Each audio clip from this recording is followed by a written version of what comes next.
Last week we spoke to Jewel Eldora about the woke mind virus and its implications for the men's rights movement. We noted that Jewel identified Minnesota as a point of origin for this type of thinking. Know what else came out of Minnesota?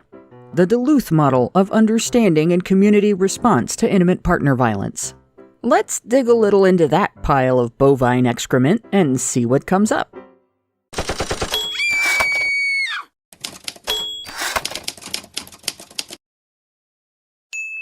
HBR Talk with Hannah Wallen. According to the model's website, the DuluthModel.org, it is an ever-evolving way of thinking about how a community works together to end domestic violence. Stated aspects include taking the blame off of the victim and placing accountability for abuse on the offender, and offering change opportunities for offenders through court-ordered educational groups for batterers. These things would sound great if the program didn't also explicitly state that it involves prioritizing the voices and experiences of women and characterize abuse as a male-perpetrated behavior. Specifically, the community approach section of the page that describes what the Duluth model is states that a community using the approach, quote, believes that battering is a pattern of actions used to intentionally control or dominate an intimate partner, and actively works to change societal conditions that support men's use of tactics of power and control over women. Further down the page, we see the model's outline for a coordinated community response, or CCR, which describes written policies to guide practitioners at each point of intervention. This includes domestic violence victims advocacy organizations, shelters, police, prosecutors, court personnel, and probation officers, as well as anyone working in court-ordered perpetrator programs intended to change perpetrators' relationship behavior.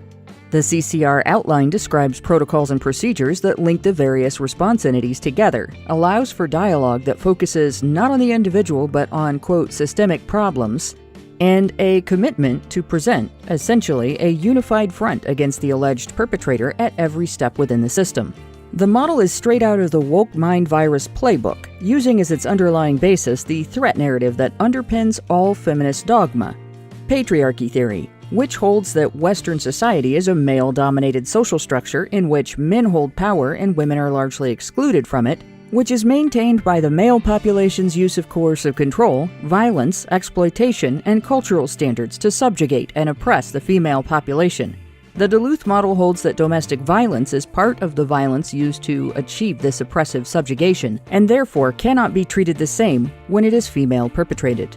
So what does this mean for a man confronted by this system due to abuse within a heterosexual relationship?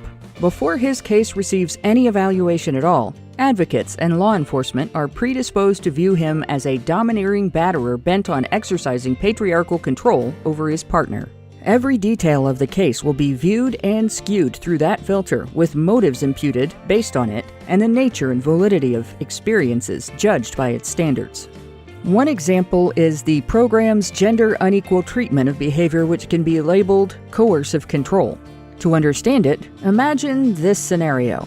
Pat is in a relationship identified by a local shelter as affected by intimate partner abuse based on the following description of an incident and the details that influenced it. My partner treats my valued possessions like they are unimportant and has accidentally broken some of my treasured heirlooms, then dismissed my feelings of loss and anger as putting material items before our relationship. My partner makes fun of me in front of our friends. My partner says deeply hurtful things to me when we are alone, frequently putting me down in ways that make me feel ugly and worthless.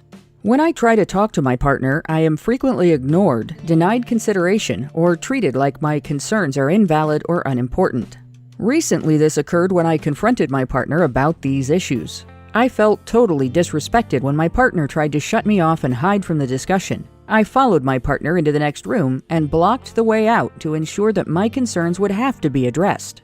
I moved around my partner to maintain eye contact in order to avoid further disrespect so that we could try to resolve our issues.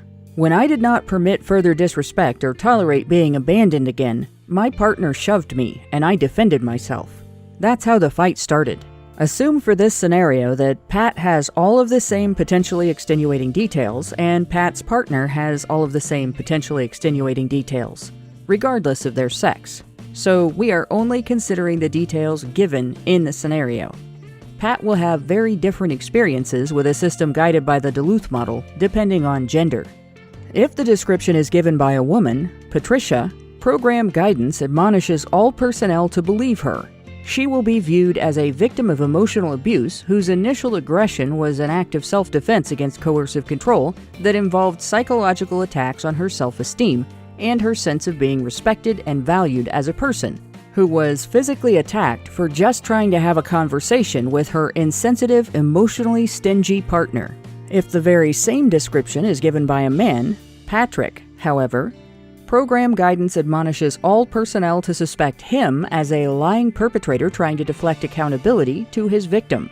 He will be viewed as an abuser who trapped his partner in an enclosed space and began aggressively berating her about behavior he feels entitled to control, and he is now trying to excuse his violence by blaming the victim and portraying her as the perpetrator. Exact same scenario, very different treatment, all based on gender ideology. Our victims' advocacy and criminal justice systems have used this model as their primary guide for responding to partner violence complaints for over 40 years. As the Depp Heard case has demonstrated, it's not a sufficient means of evaluating relationships with partner violence, especially female-perpetrated violence sustained by the male partner, and it has the capacity to be used as a tool of further abuse. After being so catastrophically wrong for so long, isn't it about time for reform? This week, we had the opportunity to see a Duluth Model expert testify in the Depp Heard case, which is receiving a lot of public coverage. Since we have been talking about the woke mind virus, its relation to the men's rights dialogue, and things that have come out of its area of origin, we're going to continue this week with Jewel Eldora to examine and discuss this Duluth Model expert's testimony. You can find a link to the stream running at 7:30 p.m. Eastern on several platforms at HoneyBadgerBrigade.com.